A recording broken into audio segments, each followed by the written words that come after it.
Hello friends, आज हम लोग बात करते हैं रिप्रोडक्टिव हेल्थ चैप्टर की, जो कि क्लास 12th में चैप्टर नंबर 3 है। और बहुत इजी चैप्टर है, बहुत ही छोटा चैप्टर है।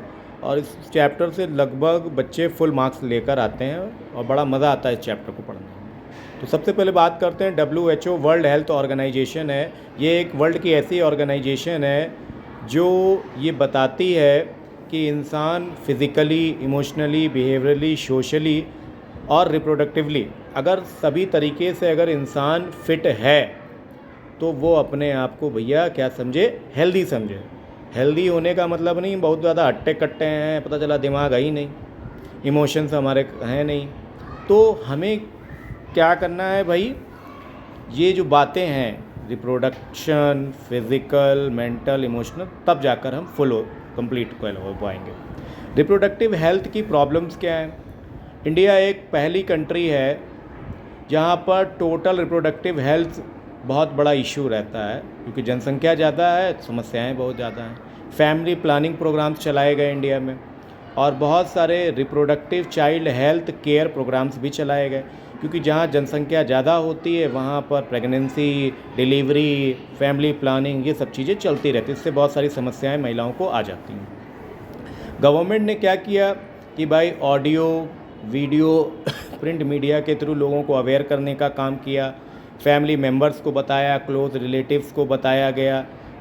स्कूलों में सेक्स एजुकेशन के बारे में बताया जाता है, अवेयरनेस प्रोग्राम्स होते हैं, और प्रॉपर जानकारी दी जाती है कि रिप्रोडक्टिव ऑर्गन्स जब हम बड़ी एज पे आते हैं तो उनमें क्या क्या बदलाव होते हैं। ये सारी चीज़ें भी बच्चों को बताई जाती हैं, जैसे कि सेक्सुअल ऑर्गन्स की साफ़ सफाई कैसे करनी है, और सेक्सुअल ट्रांसमिटेड डिजीज़ से कैसे बचना है। जैसे एड्स एक बहुत ख़तरनाक बीमारी है, अननोन लोगों से सेक्सुअल रिलेशन नहीं फॉर्म करने हैं, है ना। तो इस एज पे जब हम लोग 14-15 साल की उम्र में आते हैं तो हमारे दिमाग में बहुत सारे प्रश्न होते हैं इनको लेकर। तो बहुत सारे बच्चे परेशान हो जाते हैं कि ये सब क्या मेरे शरीर में होने लग गया है। गर्ल्स में बहुत ज़्यादा प्रॉब्लम्स होती है पीरियड वगैरह को लेकर। तो ये शारीरिक बदलाव जो हैं ये प्राकृतिक है, नेचुरल हैं, ये होते ही रहते हैं। तो इन सभी की जानकारी जो है बच्चे के पास होना बहुत ज़रूरी, इसीलिए सिलेबस में ये सारी चीज़ें रखी जाती हैं कि एड्स कैसे फैलता है, सेफ़ और हाइजीनिक कैसे रहा जाएगा, इन बीमारियों से कैसे बचा जाएगा। तो यही सब बातें जो हैं बच्चों को बताई जाती हैं। तो ये गवर्नमेंट ये सब स्टेप उठाती है ताकि लोगों को अवेयरनेस फैलाई जाए। आगे देखते हैं एमिनोसिंथेसिस। एमिनोसिंथेसिस एक ऐसी टेक्निक है, इस टेक्निक की मदद से हम ये पता लगा सकते हैं कि बच्चा जो गर्भ में है, जो यूट्रस के अंदर है, उस बच्चे में कौन से क्रोमोसोमल एबनॉर्मेलिटीज़ हैं, कौन सी जेनेटिकल प्रॉब्लम्स आ रही हैं, और बच्चे का सेक्स क्या है कि भैया वो लड़की है या लड़का है। ये सारी चीज़ें जो हैं एमनियोटिक फ्लूइड से पता चल जाती हैं। तो बच्चे की बॉडी के आसपास इम्यूनिटिक फ्लूइड होता है, इम्यूनिटिक फ्लूइड को निकाला जाता है इंजेक्शन से, और ये सब जानकारी हमको मिल जाती है। पॉपुलेशन एक्सप्लोजन की बात करें, पूरे वर्ल्ड में 2 बिलियन 1900 में थी पॉपुलेशन, फिर 6 मिलियन हो गई। इंडिया की पॉपुलेशन 350 मिलियन थी इंडिपेंडेंस के टाइम पर, और आज तो कि 150 मिलियन के ऊपर भी निकल चुकी है। ठीक है। और इंडिया में क्या डेथ रेट भैया कम है, और बर्थ रेट बहुत ज़्यादा है। और यहाँ पर रिप्रोडक्टिव एज जो है वो बढ़ाई जा रही है, और गांव देहात में आज भी कम उम्र में शादियाँ हो जाती हैं। इस वजह से माँओं को दिक्कत होती है और वो कभी कभार डेथ भी हो जाती है। तो डेथ रेट इंडिया में समझ लीजिए बहुत कम है, बर्थ रेट हमारे यहाँ ज़्यादा है। इसी वजह से भैया क्या है, हमारे यहाँ की पॉपुलेशन बहुत ज़्यादा है। ठीक है। तो ये बात यहाँ पर बताई जा रही है, और दिन प्रतिदिन पॉपुलेशन हमारे देश की भैया बढ़ ही रही है, कम होने का नाम हमारे यहाँ की पॉपुलेशन नहीं ले रही है। इतनी पॉपुलेशन किसी भी देश में नहीं। इसी मामले में, पॉपुलेशन के मामले में इंडिया नंबर 1 पर है। पॉपुलेशन एक्सप्लोजन ज़्यादातर जैसे गांव वगैरह में देखने को मिलता है। गांव के लोग अनएजुकेटेड होते हैं, बस बच्चे पैदा करे रहो और बाकी उनको ये सब नहीं, बच्चे पैदा हो जाएंगे, समय के साथ बड़े हो जाएंगे, बस यही उनके दिमाग में रहता है। ज़्यादा बच्चे होंगे तो पारिवारिक लड़ाई में हिस्सा लेंगे, हमको कोई ख़तरा नहीं होगा, ये सब बेकार की बातें लोगों के दिमाग में बैठी हुई हैं। और गर्ल्स की कम उम्र में शादी कर दी जाती है और फिर वो प्रेग्नेंट हो जाती हैं, फिर बच्चे पैदा करती हैं और डेथ हो जाती है उनकी भी, या समस्याएँ क्रिएट हो जाती हैं उनमें। कॉन्ट्रेसेप्टिव मेथड का इस्तेमाल करना चाहिए। मीडिया के थ्रू बताया गया कि हम दो हमारे दो का नारा दिया सरकार ने कि अगर हम दो होंगे, हमारे बच्चे दो होंगे तो उनकी हम देखभाल बहुत ही अच्छे तरीके से कर लेंगे। फिर सहेली नाम की एक दवा आती है, कॉन्ट्रेसेप्टिव पिल्स आती है, जिसको CDRI central drugs research institute Lucknow में तैयार किया गया और ये दवा महिलाओं को दी जाती है ताकि महिलाएं ये दवा जब खाएंगी तो वो प्रेगनेंसी से बची रहेंगी। आजकल ये सब नए मेथड आ गए हैं, जैसे कुछ चीज़ें हैं, natural method, barrier method, IUD, oral contraceptive, injectable implant और सर्जिकल मेथड। ये इतने सारे मेथड हैं, इन मेथड का उपयोग करके हम प्रेगनेंसी से बच सकते हैं। तो आगे चलिए हम लोग एक एक करके इन टॉपिक्स पर बात करेंगे। पहले आते हैं नेचुरल मेथड पे। नेचुरल मेथड में क्या पहला है पीरियोडिक एब्सेंटीज। इसमें ये कहा जाता है कि महिलाओं में पीरियड जो होता है वो 28 दिन का होता है। पीरियड के 10वें दिन से और 17वें दिन के बीच में क्या होना चाहिए, हमको शारीरिक संबंध नहीं बनाने चाहिए, क्योंकि इस टाइम पर क्या होता है, ओवा गर्ल्स में रिलीज़ होता है और हाईली एक्टिव हार्मोन्स रहते हैं, इसलिए हमको इस टाइम पे रिलेशन नहीं बनाने चाहिए।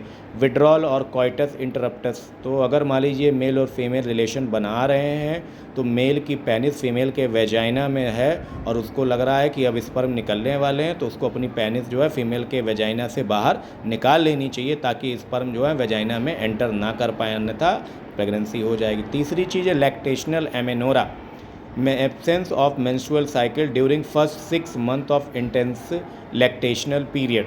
तो उसमें ये कहा जाता है कि मेंस्ट्रुअल साइकिल जब कम बंद हो जाती है first 6 month of lactational period में, तो या एक तरह से हम इसको घुमा फिरा करके भी कह सकते हैं कि जैसे कि कोई महिला ने बच्चे को जन्म दिया तो उसके बाद उसके प्रेग्नेंट होने के चांसेस बहुत ज़्यादा रहते हैं एक तरह से।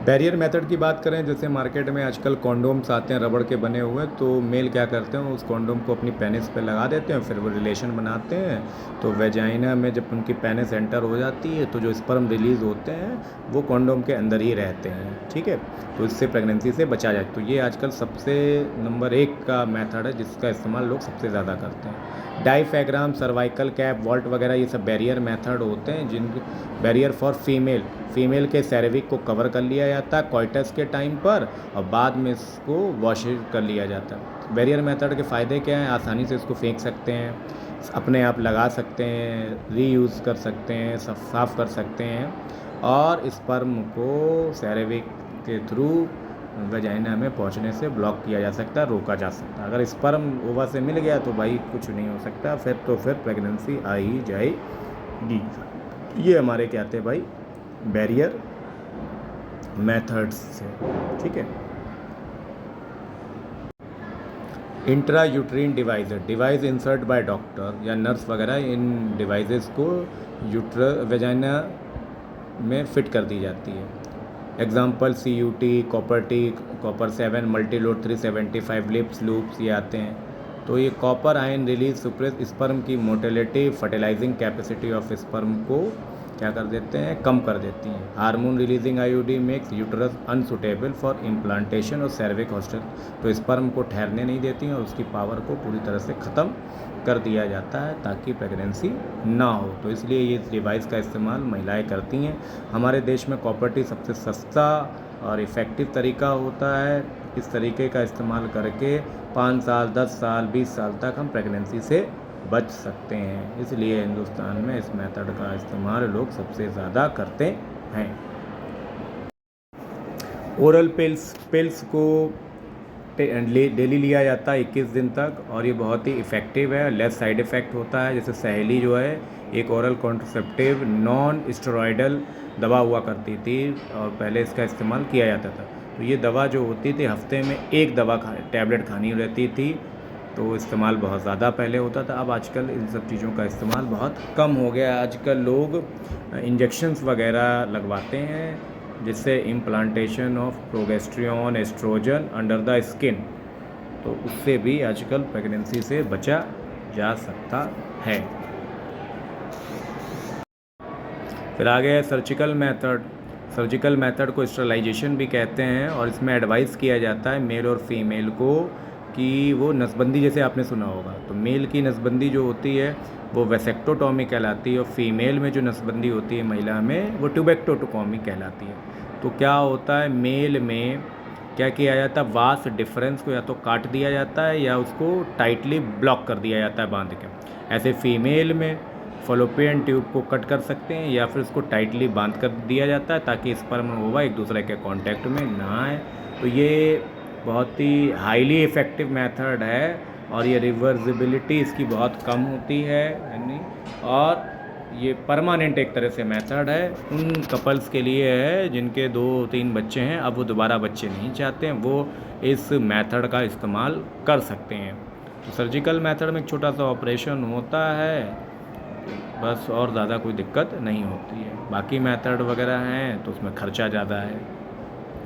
आगे है side effect of contraceptive method. Side effect की अगर बात हम करें तो बहुत कम है, जैसे पेट में दर्द होना, ब्रेक थ्रू ब्लीडिंग का होना, पीरियड का समय पे ना होना, ब्रेस्ट कैंसर का होना, ये सब चीज़ें जो हैं एक तरह से साइड इफ़ेक्ट हैं। तो इन सिम्टम्स को हम पूरी तरह से इग्नोर भी नहीं कर सकते हैं, पर इस टाइप के सिम्टम्स वगैरह होते हैं अगर हम ज़्यादा समय तक टैबलेट वगैरह का इस्तेमाल करते हैं, इंजेक्शन का इस्तेमाल करते हैं, तो ये सब चीज़ें हो सकती हैं। तो सबसे बढ़िया तरीका वही है, कॉन्डोम वाला सबसे बढ़िया, यूज़ एंड थ्रू। तो बॉडी में कोई साइड इफ़ेक्ट के भी चांसेस नहीं रहते हैं। बाकी टैबलेट वगैरह में थोड़ा ज़्यादा चांसेस रहते हैं, अक्सर ये ऐसा देखा जाता है। और बेटा वीडियो अगर अच्छी लगे प्लीज़ लाइक शेयर और सब्सक्राइब करें और नए एडमिशन्स के लिए आप संपर्क कर सकते हैं।